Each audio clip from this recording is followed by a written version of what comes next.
Señoras, señores, ¿qué tal? Buenos días, muy buenos días y bienvenidos a Radio Intereconomía, Capital Intereconomía. Es viernes ya, 26 de marzo, viernes de Dolores. Mañana cambia la hora, dormiremos una hora menos. España se prepara para la primera fase de la operación salida de Semana Santa. Se esperan 17 millones de desplazamientos y mientras la guerra no cesa, pero se amplía el ultimátum de Trump a Irán.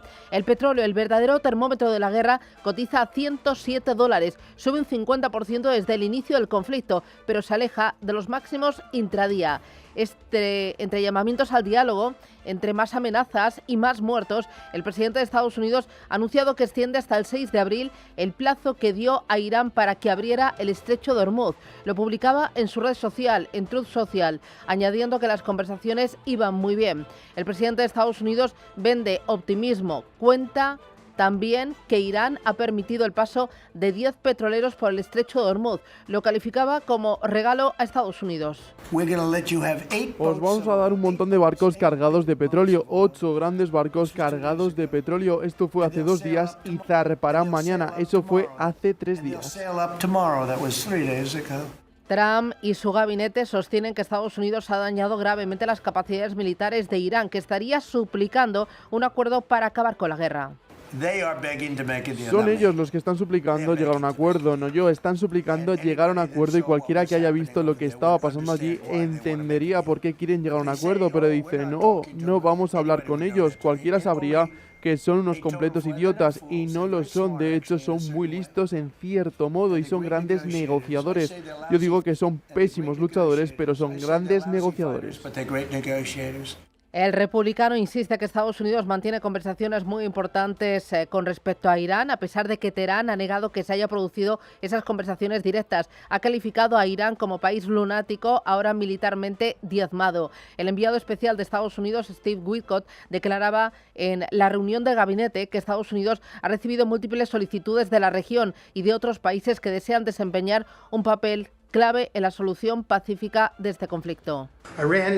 Irán busca una salida tras su contundente amenaza del sábado. Las señales de que está dispuesto a escuchar propuestas de paz han sido bien recibidas. Hemos transmitido ese mensaje. Finalmente le hemos dicho que no vuelva a equivocarse. Pero Donald Trump, el presidente de Estados Unidos, ha aprovechado para cargar de nuevo contra la OTAN. Asegura que no hace absolutamente nada por ayudar con Irán. Estoy muy decepcionado con la OTAN porque esto fue una prueba para ella. Esto fue una prueba. Puedes ayudarnos, no tienes que hacerlo si no puedes. Si no lo haces, lo recordaremos. Recuerda esto dentro de unos meses. Recuerda mis palabras. Nunca lo olvides, nunca lo olvides.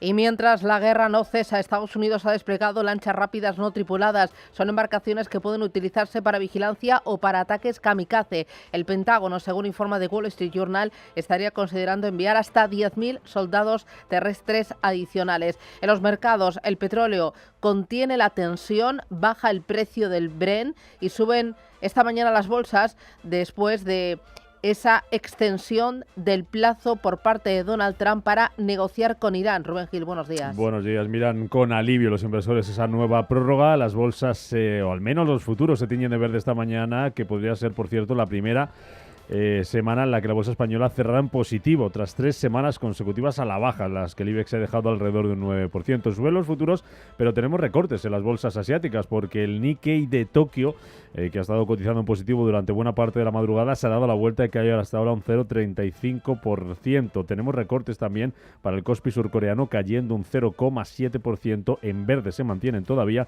el Hang Seng de Hong Kong, que sube un 0,53%. También la bolsa de Shanghái, arriba ahora mismo un 0,54%, cotizando que los beneficios industriales de China aumentaron un 15% en los 2 primeros meses del año. Si miramos a los futuros, aquí sí que tenemos números verdes. Ese optimismo de los inversores se refleja en lo que anticipan hoy las bolsas. Futuros en Estados Unidos que vienen subiendo un 0,5%, el futuro del Nasdaq, 0,5% arriba también el futuro del S&P 500 y un 0,48%, más de 200 puntos de subida trae el futuro del Dow Jones, después de que anoche Wall Street cerrara con fuertes caídas y con el Nasdaq dejándose más de un 2%. También subía ayer en Estados Unidos la rentabilidad del bono a 10 años, por el miedo a una inflación más persistente y a que los tipos estén altos durante más tiempo de lo previsto. Esta mañana esa rentabilidad del Treasury la tenemos cotizando también al alza, subida ahora mismo del 0,34%, sigue escalando y la tenemos ya en el 4,43%. En Europa los futuros también vienen al alza, anticipan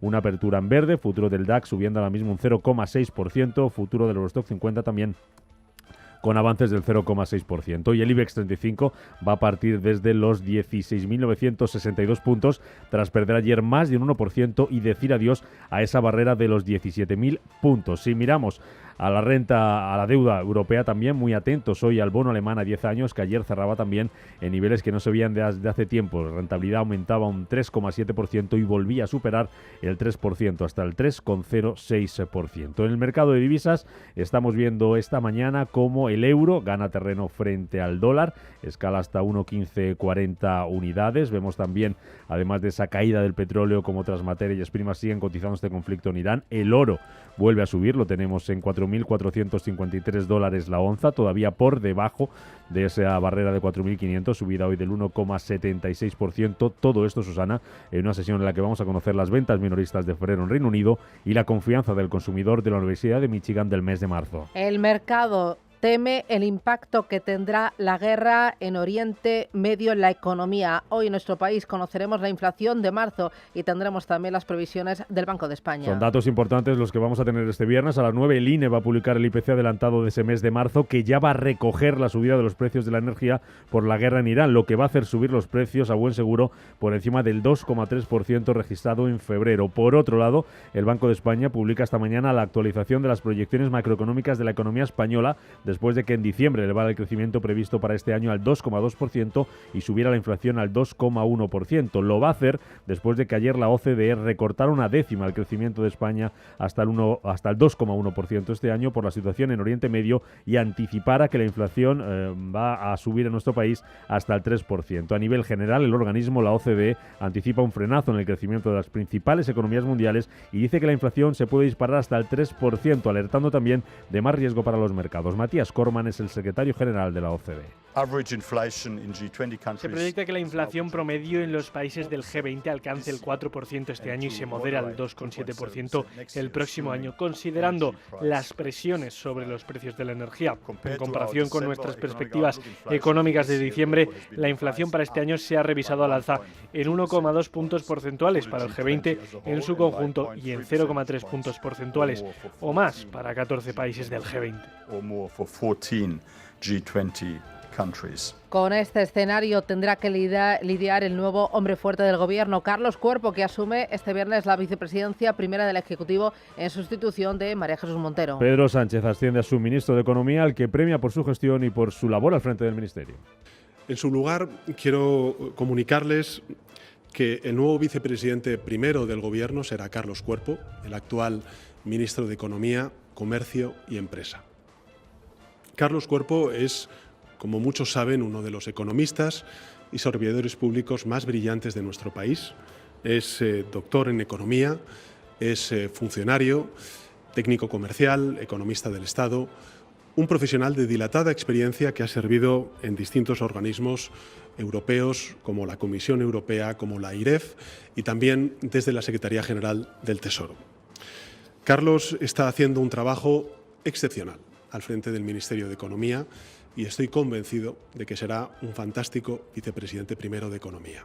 Carlos Cuerpo tendrá que lidiar con los efectos económicos de la guerra en Irán y hoy va a jurar su cargo ante el rey. También lo va a hacer Arcadio España, el nuevo ministro de Hacienda, que llega al cargo para sustituir a María Jesús Montero con el reto de sacar adelante los presupuestos generales del Estado y de poner en marcha el nuevo modelo de financiación autonómica. Son las 7:10, el día nos trae más noticias.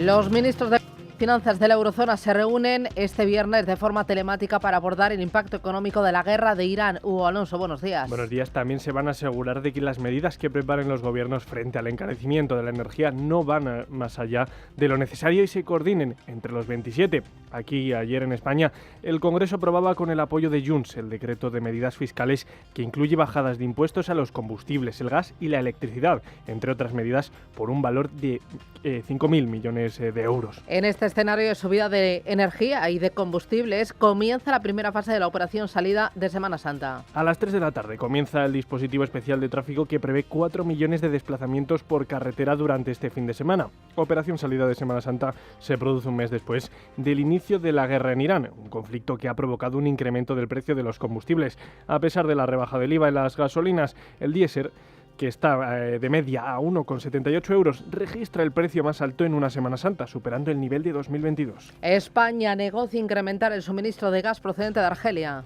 Según el ministro de Exteriores, José Manuel Álvarez, España busca incrementar los volúmenes de gas que suministra este país, un socio fiable en el convulso mercado energético mundial. Además, ha adelantado que ha acordado con las autoridades iraníes incrementar la cooperación con inversiones más allá del gas y del aprovisionamiento hacia otras energías como hidrógeno verde y energía solar. La Eurocámara aprueba el acuerdo comercial con Estados Unidos. Aunque reclama que incluyan más cláusulas de protección contra posibles nuevos aranceles o amenazas del presidente estadounidense Donald Trump, unas condiciones que tendrán que ser negociadas en el Congreso Europeo.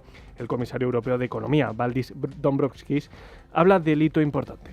Es un hito importante en nuestros esfuerzos por brindar estabilidad y previsibilidad a los empresarios, trabajadores y ciudadanos europeos en nuestra relación comercial con Estados Unidos. Y la OTAN felicita a España por aumentar el gasto en defensa. El documento presentado por el organismo confirma que todos los países miembros, incluido España, han alcanzado por primera vez el objetivo de destinar el 2% de su Producto Interior Bruto a defensa. Su secretario general, Mark Rutte, considera a España como un aliado fiable, pero cauteloso. Permítame empezar hablando de España, porque a principios del año pasado el gasto español en defensa rondaba el 1,3-1,4% y en abril recibí una llamada de Pedro Sánchez, el presidente del gobierno, en la que me dijo que iban a llegar al 2%. Lo hizo. Se trata de miles y miles de millones adicionales que España destina de forma estructural a la defensa. Era una de las 4 economías más grandes, no solo el 2%. España está haciendo realmente lo que tiene que hacer. Creemos que España necesita gastar un 3,5% para alcanzar los objetivos de capacidad.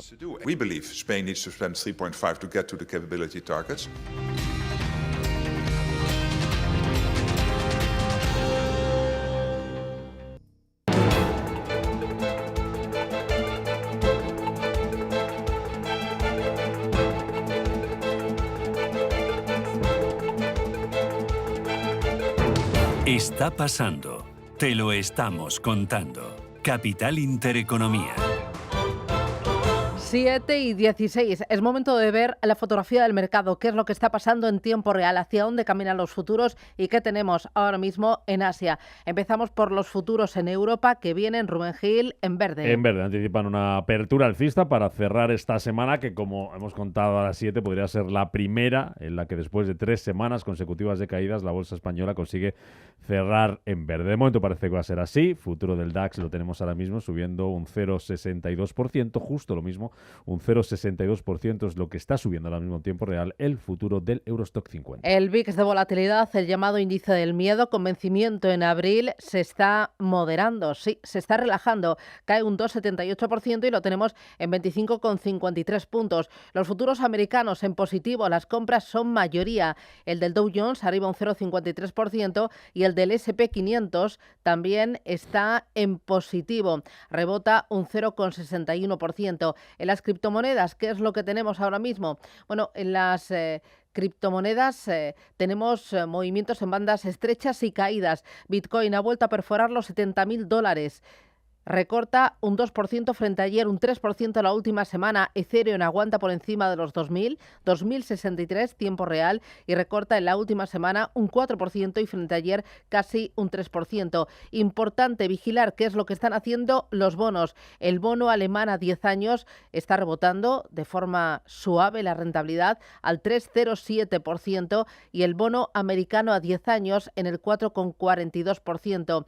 Miramos también a otras referencias como el oro, $4.448 y la plata, que está rebotando un 2,46. Mirando a los índices en Asia, tenemos el tiempo real, parece que hay bastante volatilidad. Y signo mixto, porque tenemos en positivo, como contábamos, Hansen de Hong Kong subiendo ahora mismo un 0,7%, bolsa de Shanghái también arriba, avance de algo más de medio punto, pero en rojo el Nikkei de Tokio cayendo ahora mismo un 0,25%. 26% y también el Kospi, que está perdiendo un 0,8%. Y por completar el repaso al tiempo real, futuros americanos, como decías, también en verde esta mañana, al igual que los futuros europeos. Es lo que está pasando, 7:18, vamos a ir al contenido y empezamos por Asia. Arrancamos este recorrido por Corea del Sur, donde las acciones de semiconductores están presionando al índice surcoreano a la baja. Se cae medio punto y es que Samsung Electronics y XE Hynix siguen la estela de caídas que han sufrido los valores tecnológicos en Estados Unidos. Además de enfrentar el aumento del precio del petróleo, estas compañías están sufriendo la alerta que hay sobre la demanda de chips impulsada por la inteligencia artificial. Como le ha ocurrido a otras empresas de memoria estadounidenses como Micron, Western Digital o SanDisk, las dos compañías les perjudica el lanzamiento de TurboQuant de Google, ya que esta herramienta pretende comprimir la necesidad de memoria, afectando a las operaciones de estas dos tecnológicas. Bueno, el foco también está en los beneficios que han tenido las principales compañías industriales en China durante su primer trimestre. Los beneficios de estas principales empresas del sector industrial aumentaron un 15,2% en este periodo. Estas ganancias se disparan por encima del billón de yuanes, que al cambio son 148.000 millones de dólares. El sector prolonga su racha positiva después de venir de 3 años de datos negativos. El organismo Wanyu Jianyin, encargado de hacer el dato, señala que se han llegado a estas cifras gracias a la aplicación de medidas macro más proactivas y efectivas y a la contribución de sectores como la manufactura de maquinaria o la de alta tecnología. Dentro de los sectores destaca la subida de más del 2% en la electrónica. De China no nos movemos porque, según está contando Reuters, Semiconductor Manufacturing International ha suministrado equipos de fabricación de chips al ejército de Irán. Según dos fuentes de la administración Trump consultadas por el medio, la empresa empezó a enviar este equipo hace casi un año y, según ellos, no hay indicios de que los envíos hayan cesado. De hecho, van más allá y apuntan que la empresa casi con certeza incluyó capacitación técnica sobre tecnología de semiconductores. Ahora está por ver si el material enviado tenía componentes estadounidenses, lo cual supondría una violación de las sanciones que impone Estados Unidos a Irán. Hay que recordar que ha estado bajo restricciones la empresa desde 2020 por supuestos vínculos con el ejército chino, lo cual la compañía niega. Y en Japón el gobierno ha propuesto un presupuesto provisional para no quedarse sin fondos. Todo esto mientras que la coalición gobernante trata de aprobar las cuentas para el ejercicio fiscal de 2026 en el Parlamento. Según Nikkei, este parche presupuestario sería de 8,6 billones de yenes, unos 46.000 millones de euros, y cubriría los primeros 11 días del mes de abril. El proyecto se aprobaría el próximo lunes, según la cadena pública NHK o la agencia de noticias Kyodo. El portavoz gubernamental Minoru Kihara confía que este viernes en su rueda de prensa diaria ha dicho que la propuesta será aprobada a tiempo, ya que no se puede permitir ni un solo día de vacío presupuestario. Miramos a Europa. El IBEX 35 partirá hoy por debajo de los 17.000 puntos. Ayer cayó más de un 1%. Un 1,2% exactamente se dejaba el selectivo español, que hoy abre desde los 16.962 puntos, tras una sesión, la de ayer, la que los inversores pusieron en duda ese posible acuerdo entre Irán y Estados Unidos, que llevaba de nuevo las subidas al precio del petróleo. Rompía así el IBEX una racha de 3 sesiones seguidas al alza, aunque hoy podría romper, como decimos, esas 3 semanas consecutivas de caídas. Las mayores pérdidas ayer al cierre para el IBEX 35, hablando de empresas ya, fueron para ArcelorMittal, se dejaba un 3,5%, también un 3,5% caía Redella y un 3,3% perdía Grifols el día después de subir con fuerza tras anunciar su intención de sacar a bolsa en Estados Unidos su filial de Biofarma. Entre los mejores del IBEX destacaba Merlin con una subida del 3,2%, Repsol, al calor de esa subida del precio del petróleo, subía ayer en bolsa un 2,3% y Solaria terminaba la sesión también con avances de más del 2%. En el resto de Europa también pérdidas para el DAX de Frankfurt, perdía un 1,6%, el CAC parisino se dejaba un 0,98%, el MIFT italiano pérdidas del 0,7% y el FT100 de Londres caída del 1,4%. En cuanto a compañías en Europa, cara y cruz ayer para las firmas de moda. Next subía un 4% tras presentar resultados, pero H&M cerraba con una caída del 2% tras anunciar un recorte del 10% de sus ventas en su primer trimestre fiscal. Rafael Ojeda es miembro del comité de inversiones de Ursus 3 Capital. Bueno, obviamente hay que ver ese dato de control de costes, si han conseguido mantenerlos a raya, incluso pueden haberlo reducido, porque hay políticas para reducción de costes, ¿no? Pero resulta, a mi modo de ver, insuficiente para poder mantenerse. Pero lo más relevante es el guidance. Lo que hay que ver es qué perspectivas tienes para los próximos trimestres, para el próximo año, y si tienes un plan claro, creíble y ejecutable, ¿no? para acometerlo. Entre las subidas en Europa destacaba la farmacéutica italiana Recordati, que subía casi un 5% tras recibir una OPA de su máximo accionista, de CVC. Y la mirada también estaba puesta ayer también en la deuda y en el bono alemán, porque subía la rentabilidad, superaba el 3% y se colocaba al cierre en el 3,06% tras subir un 3,7%. Mencionaba Solaria, desde que empezó la guerra el pasado 28 de febrero, Solaria es una de las que mejor aguanta el conflicto, una de las cotizadas renovables con un avance del 4%. Hay otros títulos que lo están haciendo muy bien, por ejemplo en Europa, Vestas o Vermont con una subida superior al 6% y también tenemos a EDP con un avance del 4%. Las renovables se están viendo favorecidas por este conflicto. Para el día de hoy, referencias, empresas, ¿qué tienes ya en el radar? Pues vamos a mirar, por ejemplo, al Banco Santander. Celebra junta de accionistas en la que va a aprobar un dividendo complementario en efectivo de 12,50 céntimos, que va a elevar el correspondiente a todo el año a 24 céntimos. Eso supone un pago con cargo a ese año 2025 de más de 7.000 millones de euros. Además va a reelegir a varios consejeros, entre ellos al empresario Carlos Barrabés. También celebra junta de accionistas CaixaBank, en la que va a estudiar la relación como consejero por un periodo de 4 años de Tomás Muniesa, presidente de la entidad desde 2025, y además aquí en España Naturgy descuenta dividendo de 0,57 euros brutos por acción. En Europa vamos a mirar a Pernod Ricard, porque el fabricante de bebidas espirituosas y el grupo estadounidense Brown-Forman, propietario de la marca de whisky Jack Daniels, entre otras, estarían manteniendo conversaciones con vistas a una posible fusión, según publica Reuters. Vamos a mirar también a UBS. El banco suizo ha suspendido los retiros de su fondo inmobiliario Euroinvest por un periodo de hasta 3 años. Alega UBS falta de liquidez, según un informe del banco en un comunicado de los inversores al que ha tenido también acceso Reuters. Vamos a mirar al Montepaschi di Siena, que presentaba ayer una queja ante las autoridades supervisoras bancarias y del mercado financiero en relación con una lista de candidatos a la junta directiva destinada a mantener a Luigi Lobaglio en su puesto como director ejecutivo, y también a la cervecera BainBev, que ha anunciado esta mañana la jubilación de su presidente, de Martin Barrington. En cuanto a referencias, atentos aquí en España, a las 9 el INE publica el IPC adelantado del mes de marzo, que ya va a reflejar el impacto de la guerra en los precios. A las 8 vamos a conocer las ventas minoristas en Reino Unido. Además, el Banco de España va a actualizar hoy sus previsiones para la economía española, y al cierre del mercado la agencia Moody's va a revisar el rating de España. Son las 7:26, miramos a Estados Unidos.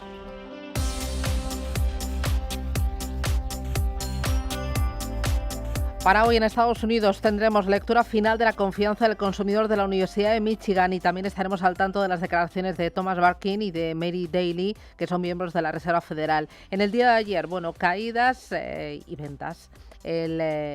Un 2,38% para el Nasdaq, un 1,74% se dejó el S&P 500 y un punto perdió, Roberto, el Dow Jones. Las grandes tecnológicas arrastran a su índice y al resto de bolsas. Entre las más perjudicadas está Meta, que cayó un 8%, y Alphabet, que bajó más de 3 puntos después de que hayan sido declaradas culpables de generar adicción a las redes sociales a una joven de 20 años, a la cual tendrán que pagar $3 millones. La preocupación que se cierne sobre ellas es si tendrán que enfrentar restricciones más severas en su gestión de redes sociales. Nvidia es otra de las grandes castigadas, desciende más de un 4%, al igual que otras tecnológicas. La subida que experimentó ayer el crudo condiciona su actividad, ya que el coste de la energía que necesitan sus operaciones se dispara. Se disparaba ayer el precio del Brent, que se colocaba por encima de los $107 el barril con holgura. El West Texas también subió un poquito menos, un 4%. A pesar de que Trump aseguró que todo volverá a caer donde estaba y seguramente más abajo, el estancamiento de las negociaciones con Irán, que ahora asegura que no ha habido ninguna negociación, dispara el pesimismo y los precios de los carburantes. Y importante, los bancos centrales, inflación, crecimiento. Ahí el mercado está inquieto por el camino, la deriva, las decisiones que tome la Reserva Federal para intentar controlar un repunte inflacionista en el segundo tramo del año. Lisa Ku, gobernadora de la FED, afirma ahora que el riesgo de inflación es mayor ahora mismo como consecuencia de la guerra con Irán, algo a lo que apuntó también Philip Jefferson, que asegura que las tensiones geopolíticas suponen riesgos al alza para la previsión de inflación. Son previsiones que van en línea con lo apuntado por la OCDE, que eleva sus perspectivas de inflación de las principales economías del G20 al 4% desde el 2,8%. Matías Corman, secretario general de la OCDE. Our report Un informe simula el escenario en el que los precios del petróleo y el gas se mantienen por encima de nuestras proyecciones base durante los próximos 2 años y las condiciones financieras globales se endurecen aún más. En este escenario se estima que el PIB mundial será un 0,5% menor el segundo año de lo previsto y la inflación mundial sería un 0,7% mayor el primer año y un 0,9% mayor el segundo. Bueno, hubo buenas noticias por parte de Anthropic, ya que un juez ha bloqueado la decisión de incluir a la compañía como riesgo para la cadena militar. La jueza del distrito estadounidense Rita Lynn ha dado la razón a la tecnológica, aunque el fallo no entrará en vigor hasta dentro de 7 días y la administración Trump tendrá también la oportunidad de apelar. Importante en el foco empresarial la salida a bolsa de SpaceX, de la cual vamos conociendo cada vez más detalles y se espera que sea en junio. The Wall Street Journal apunta que la empresa presentará de forma confidencial a los reguladores su documentación para su estreno bursátil y que Elon Musk prepara algo diferente a lo que se suele ver en estos estrenos. El magnate sudafricano quiere que los inversores visiten las instalaciones de la compañía y presencien el lanzamiento de cohetes. La preocupación del mercado está ahora en los créditos privados, donde Bloomberg apunta que los inversores esperan retirar 5.000 millones de dólares de los fondos y que las compañías que los gestionan volverán a limitar dichos retiros.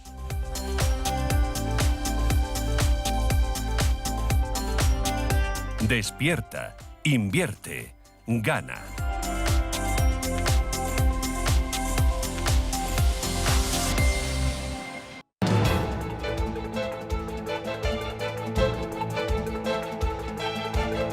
Income Shares le ofrece el primer análisis.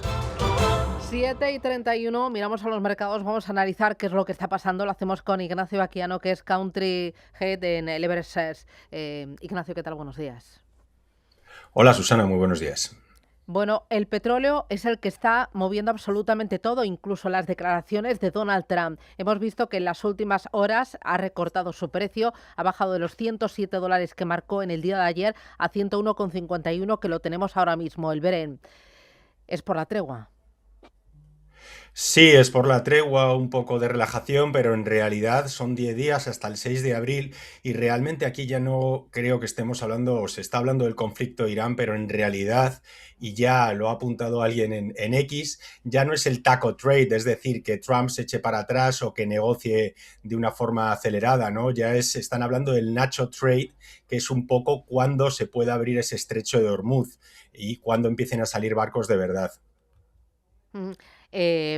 Y Trump, sus declaraciones van muy pegadas a los mercados. Si ve que el mercado se tensiona y el precio del petróleo se va a 110, 112, entonces recula y como suaviza todo su discurso, ¿no? Es capaz de, como estamos viendo, ampliar esa tregua, ¿no? Y moderar sus palabras. El petróleo está marcando claramente la pauta de los inversores, pero en realidad yo creo que la pauta de Trump y sus declaraciones, que obviamente quieren relajar ese precio de petróleo, yo creo que está mirando más y su preocupación va más hacia el bono a 10 años, el bono a 2 años, cómo se están disparando esas, digamos, rentabilidades, esos yields de esos bonos y lo que pueda suponer para Estados Unidos. Si él pretendía bajada de tipos, con estas subidas de esas rentabilidades lo que está ocurriendo es lo contrario y es lo que le hace decir esas declaraciones para tratar de calmar al mercado, cosa que cada vez es como el cuento del lobo, se le hace menos caso o el mercado tiene más dudas porque al final la incertidumbre de lo que se pueda mantener esta situación con esos precios de petróleo va a trastocar no ya solo todo el año sino los años venideros. Claro, porque estamos viendo mucha volatilidad, mucha agitación en la renta fija, en el 2 años y también el 10 años, porque las expectativas han cambiado de esperar 2 recortes de tipos de interés al menos este año por parte de la FED a esperar subidas. Justamente, lo has hecho tal cual y mencionabas el bono a 2 años que realmente es el que marca mejor las expectativas de tipos por parte de los inversores y si empezábamos el conflicto con ese bono a 2 años en rentabilidades del 2,4% hace un mes, ahora estamos casi en 3% y el bono a 10 años de 3,97 se ha ido a 4,45. Por tanto, los tipos ya el mercado anticipa que no puedan bajar como se esperaba. De hecho, ahora es casi un 50% de mercado pensando que durante el año suban tipos, y se va a trastocar toda la visión de la Fed, que no tiene ni 10 días en ese gráfico de puntos que apuntaban a finales de este año, inflación de 2,7% para el PCE, lo cual es ridículo. Obviamente va a tener que subir mucho más, y lo que eso al final va a suponer al mercado y a esos tipos de interés. Me interesa también el movimiento durante toda la semana de otras materias primas, más allá del petróleo, del oro, de la plata, y también qué es lo que está pasando con la bolsa, porque sí que estamos viendo mucha volatilidad, mucha agitación, pero no hay pánico en ningún momento. No ha habido oleada ni estampida del mercado. Pues por partes te diré que el oro ha tenido una semana de locos, porque el lunes tocábamos 4.128 para la onza y el martes tocábamos 4.620, es decir, una subida de un 12% en un día. Ahora estamos estabilizados en torno a esos 4.500 dólares la onza, y la verdad es que sí, se han movido muy, digamos, volátilmente. Los inversores en principio empezaron a soltar esos beneficios que tenían, y ahora poco a poco va recuperando. ¿Por qué? Porque si vamos a un escenario de más inflación, el oro va a seguir siendo un refugio. Es verdad que si los tipos de interés subieran, digamos, muy exageradamente, y me voy a citar en época de 1979, ¿no?, cuando entra Volcker en la Fed y tiene que subir tipos hasta el 20%, y eso realmente es lo que hace corregir al oro entonces. Por tanto, mientras los tipos de interés estén bajos, el oro va a seguir siendo refugio. Y mencionabas tema bolsa, tema índices. Fíjate que el Nasdaq ha corregido un 10% desde máximos, el S&P realmente, lo que llevamos de conflicto, ha corregido un 5%, y lo apuntabas muy bien, realmente las correcciones todavía no parece que hayan sido exageradas, es decir, el mercado está, yo creo que casi menospreciando lo que está ocurriendo en Irán y lo que pueda suponer de cara a índices, aunque sí hemos visto, pues por ejemplo, ya los 7 magníficos han corregido un 12% desde inicio de año. Ya, pero no hay pánico vendedor. Quizás porque se está produciendo una rotación, que de esa rotación venimos hablando ya desde hace varias semanas, desde el growth hacia el value. ¿El value está funcionando como refugio dentro de la bolsa? Justamente, y casi se está produciendo, como dices, de una manera por ahora ordenada. Es decir, ha salido dinero de tecnología y se está viendo cómo está entrando en otros sectores. Si nos vamos a energía, el XLE, el ETF más conocido de energía en Estados Unidos, ha subido ya un 32% en lo que va de año. Es decir, que sí se ha producido esa rotación, o casi lo ha acelerado el proceso del conflicto en Irán. Pero la tecnología sigue corrigiendo y veremos cómo lleva, digamos, a los índices si eso se produce de una manera más desordenada. Aquí, sobre todo, la corrección por parte de todas las empresas relacionadas con la fabricación de chips, y el anuncio ayer por parte de Google de TurboQuant. Cuéntame esto qué es y qué ha significado para el sector. Así es, era la noticia que ayer hacía corregir sobre todo a los chips, a los semiconductores de memoria, que eran los que mejor lo habían hecho el año pasado. En 2025, SanDisk o Western Digital fueron los valores estrellas del mercado. ¿Por qué? Porque la demanda de la inteligencia artificial demandaba mucha memoria de chips de estos fabricantes, como también Micron, o lo que se está pasando hoy en SK Hynix y en Samsung en Corea. Lo que ocurre es el TurboQuant, digamos lo que presentaba ayer Alphabet, es una herramienta que va a comprimir y va a facilitar, digamos, el menor uso de memoria con las mismas capacidades para la inteligencia artificial y con los mismos resultados. Yo creo que es una noticia muy positiva en general para el mercado, no para estas compañías que también eran las que más habían subido, con lo cual también la corrección yo creo que es lógica, y no es que vaya a disminuir la demanda brutalmente, pero sí va a facilitar, digamos, esos procesos. Y luego también dentro de tecnología, el anuncio de la salida a bolsa de SpaceX se espera para junio. Sí, lo están acelerando, se espera para mediados de junio, va a ser la mayor de la historia, el IPO más grande de la historia, se espera que sea entre 40.000, 50.000 millones lo que salga, digamos, al mercado en ese IPO, es mucho mayor que el anterior de Aramco, que habían sido 30.000 millones, más que está llevándolo a cabo personalmente, casi está diciendo que puede dar ventajas a accionistas de Tesla para acceder a comprar SpaceX. Recordamos que realmente la valoración capitalización de la compañía se está estimando en torno a 1 trillón, incluso ya se habla de 1,5 trillones de dólares americanos para la capitalización total de esa compañía, que se acelere mucho la entrada en los principales índices y al mismo tiempo casi limitar, más que en otros procesos de IPOs, el que los accionistas que entren en esa OPV puedan vender sus acciones no antes de 6 meses. Una cosa más, Baquiano, porque aquí la clave va a ser en cuánto se prolongue el conflicto y cómo sea la salida del conflicto. Si hay una paz negociada y se mantiene el régimen actual o hay un cambio total y sobre todo cuánto dura el conflicto. Ayer en una charla contaban que a ninguna de las partes, ni a Irán, ni a los países del Golfo, ni a Europa, ni a China, ni tampoco a Estados Unidos, les interesa que el conflicto se enquiste, y al que al menos es a Donald Trump, porque hay elecciones mitad de mandato, porque el votante norteamericano vota mucho con el bolsillo pensando en cuánto le cuesta el galón de gasolina cada vez que va a llenar el depósito, y porque empiezan a oírse voces de que si esto se prolonga, recesión podría estar aquí. A mí lo de recesión me parece muy fuerte para Estados Unidos, viendo que todavía hay crecimiento. ¿Qué se dice en el mercado sobre una hipotética recesión y sobre también el interés de Trump de acabar con esto cuanto antes? Bueno, realmente es una cuestión de tiempos y la incertidumbre que estamos viviendo y las declaraciones prácticamente a diario de Trump en cuanto a esas negociaciones, y ya no sabes muy bien a qué atenerte o a qué creer. Y realmente el escenario de recesión se apunta si nos vamos a un petróleo de manera, yo no ya te digo sostenida, pero que vayamos a junio a niveles de petróleo de 130 a 150 dólares, eso obviamente va a crear un gran riesgo de recesión a nivel global y obviamente sus elecciones de medio trimestre están demasiado cerca, es ese primer martes después del primer lunes de noviembre y realmente el tiempo se le acaba y como bien dices, no ya el inversor americano sino el consumidor y votante americano se basa al final en cuánto le cuesta llenar su depósito de gasolina y lo que le está suponiendo en su economía. Por tanto, yo creo que estamos en un avispero tremendo en el que se ha metido casi sin visos o sin un plan claro de cómo pueda solucionarse. Muy bien. Ignacio Baquiano, como siempre, un placer. Cuídate mucho. Que tengas feliz fin de semana. Descansa. Muchas gracias, Susana. Un abrazo. Chao. Adiós.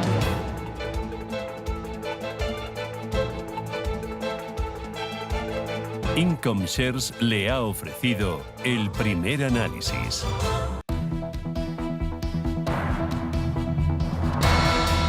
Clerm, empresa española cotizada, y Larimar City, su proyecto de inversión más exclusivo en República Dominicana, le ofrece el resumen de prensa económica. Expansión 5 días y El Economista en los 3 diarios. El cambio de gobierno es el protagonista. Expansión titula Sánchez refuerza a cuerpo y pone la economía en el foco.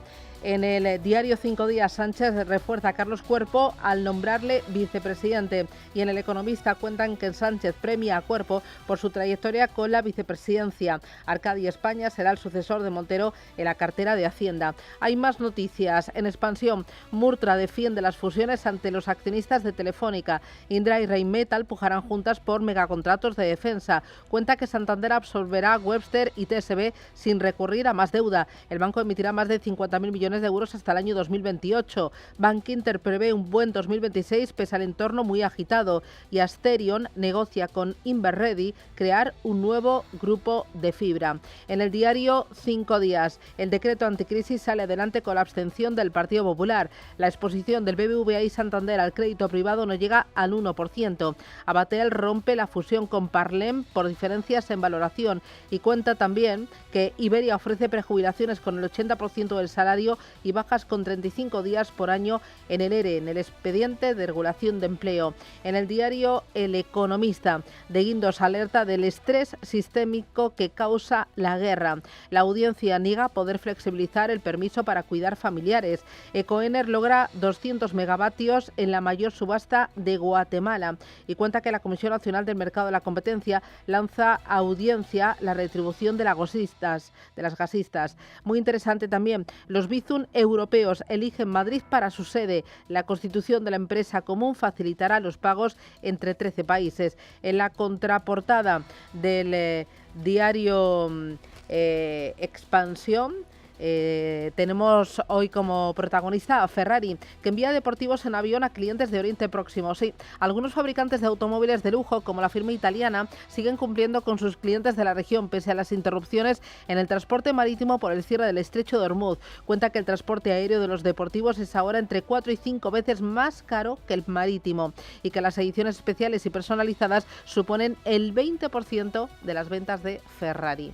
Vamos ahora con prensa nacional e internacional. Adelante. El País señala en su portada que Sánchez impulsa a Cuerpo como nuevo pilar del gobierno. El ministro de Economía asciende a vicepresidente primero en lugar de Montero. Arcadia España, es consejero valenciano, estará al frente del Ministerio de Hacienda.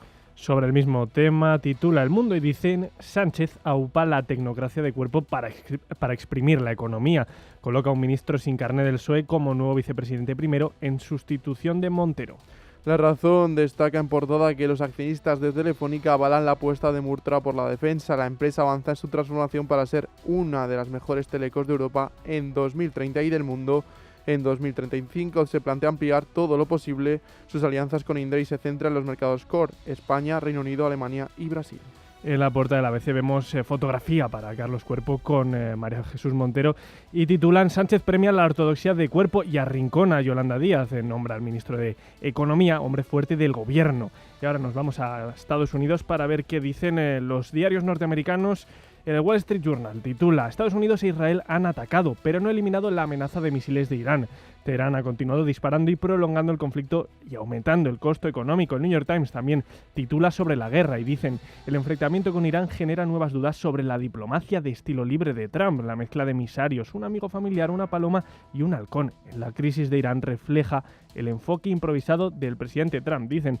Mientras tanto, el Washington Post informa de que Trump firmará una orden ejecutiva que exige que se pague a los agentes de la TSA.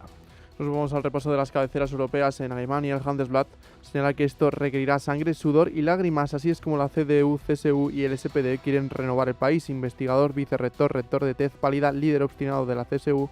El gobierno inicia este año de grandes reformas con una sorprendente lista de figuras, pero aún hay margen de maniobra. En Frankfurter Allgemeine hace esta pregunta: ¿presenta la defensa aérea de Israel puntos débiles?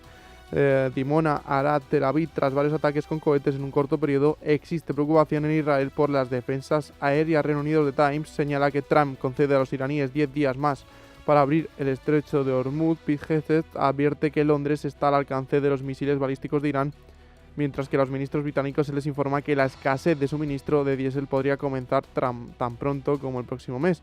Financial Times señala que Putin pide a los oligarcas que donen al presupuesto ante el aumento vertiginoso del coste de la guerra en Ucrania. Y terminamos en Francia con la portada de Le Monde. Olivier Faure afirma que no habrá ningún acuerdo nacional entre el Partido Socialista y la Francia insumisa para las elecciones presidenciales y legislativas de 2027.